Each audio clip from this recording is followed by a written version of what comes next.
అబ్బా పైసలు అవసరం ఉందబ్బా. అన్నయ్యను ఒకసారి అడిగి చూద్దాం. అయినా కానీ అన్నయ్యకి నాకు మాటలే కదా. ఒకప్పుడే బాగుండే, అన్నయ్య అని అనగానే పైసలు వేసేటాడు. అన్నయ్యకి డబ్బులు అడుగుదామంటే ఇందాకలే గెసరేసాడు. సరేలే ఫోన్ చేద్దాం అన్నయ్యకి. అన్నయ్య చెప్పరా. అన్నయ్య బండిలో పెట్రోల్ లేదు, డబ్బులు లేరు అన్నయ్య. సరే వేస్తాను చూడరా.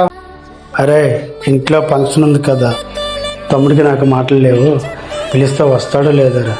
చిన్నప్పటి రోజులే బాగుండేవిరా. రే రూమెటీరా, నేనెవ్వను.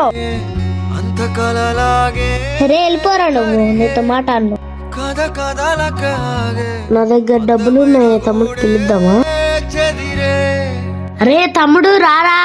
ఆగండి వస్తున్నా. షాప్ కి వెళ్దాం రారా. పదని. అరే చిన్నప్పుడు ఎంత కొట్టుకున్నా తిట్టుకున్నా కలిసి తిరగొట్టాలం రా. చిన్నప్పుడు అన్నదమ్ములు ఎన్ని గొడవలు వచ్చినా సరే కలిసిమెలిసి తిరుగుతారు. అదే పెద్ద అయ్యాక చిన్న గొడవ వచ్చినా ఎక్కడ మాట్లాడితే ఊర్లో పరుగు పోతుందేమో అనే స్టేజ్కి వచ్చేసారు. ఇప్పటికీ మాట్లాడుకోకపోతే మీ తల్లిదండ్రులకు విలువేముంటది?